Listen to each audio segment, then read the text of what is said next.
Hello, everyone, and welcome back. We have our results. Congratulations, Johnny. Unfortunately, Thank you. we only had 3 chairs.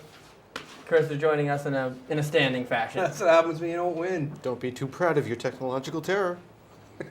Don't fall down, though. Like, Johnny, congratulations. Tell us a little bit about how it feels to be victorious. I mean, as time goes on, you tend to get used to sometimes of winning. Yeah. You know, although it's always humbling. I'm sure. Well, actually, folks, while I have you here, I've got a few letters that I would like to read to you. Unless, was there something you want to add to that, Johnny? No. Okay, very well. I'd like to read a few letters here. While I have the contestants in attendance. We've been getting quite a few letters from the fans lately, and I wanted to respond to a few of them. For instance, this one. Dear Frank and Joe and friends, I like your show very much and watch it sometimes. I've seen you guys play music on the show before. Are you guys going to form a band and be like the Monkees, be coming to my town, Chelsea Rogers? Joe, you want to take that one? huh? Oh yeah, I used to have a band once back in the day. Believe it or not, it was called Hanson because we were based out of Hanson, Mass. So we named it after our hometown. And then these little brats come out of the middle of nowhere, and we can't use our name anymore. Okay, same thing happened to my uncle once. Back in the day, he had a band named after his hometown, Quincy, and he had to stop using that band's name when that show came out where Jack Klugman played a coroner. You stole the name of my band, Sam. That's what it was like. That's My what it's like. goodness. And I'll tell you, folks, I hate to have any division between me and Jack Klugman because, I mean, I'll watch anything with him in it.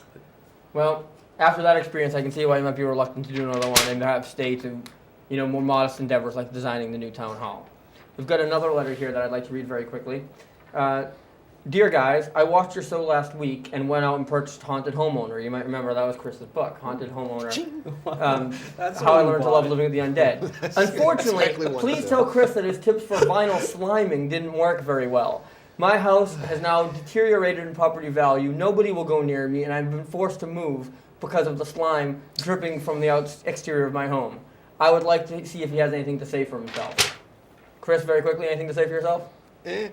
Each haunting's different, you know? What can I say? You should have gone with clapboard. You saw what he did with the Lego, so you best be careful. Joe, don't we have a poll result that we need to do today? Well, okay. We have a poll result. Oh yeah, the poll results. You may remember the poll of Oliver Cromwell and Charles I here. Okay. Controversial poll. Well, as it turns out, Oliver Cromwell beat Charles I and reigned as Lord Protector and quasi-military dictator until he died 10 years later, and then was replaced with Charles II.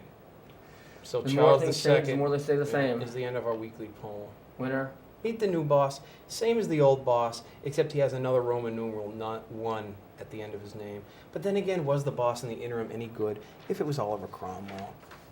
Folks, No Irishman would vote for him, let me tell you that much, folks. gentlemen, I'd like to thank you, and ladies, I would like to thank you for joining us here tonight on Weymouth After Dark. I would like to thank Luciano Pavarotti, of course. Any last thoughts, Johnny? On Pavarotti? Pavarotti? Yeah, It's a shame I can't get him to play at my casino. exactly. Yeah, there could be a Pavarotti impersonator playing there, though. Yeah, we actually have a Rod Stewart impersonator lined up. He's pretty popular on the South Shore. Well, you know what the Pavarotti impersonators, the thing is, they look like him, but they can't hit the notes. If you know what I'm Absolutely saying. They hit not. those high C's. You know. Or the Capri Sun. All right, so I would like to thank Johnny, Chris, Joe, Jessica, happy birthday, Nicole, Kim, Oh, where's Fleeting? all of you for joining us, all of our friends across the world at doorstepnation.com and everywhere else, and of course Luciano Pavarotti. We would like to thank you for joining in to this week's Weymouth After Dark. You just wait to see what we have in store next week. The 4 tenors coming to a town near you. Tired and wanna go. I can see from John. This is the USS Indianapolis. All right, we're going to start singing after the camera roll 1,100 because men something like that just went can't into be the captured. water, and 200 Japanese torpedoes Doing that again. slammed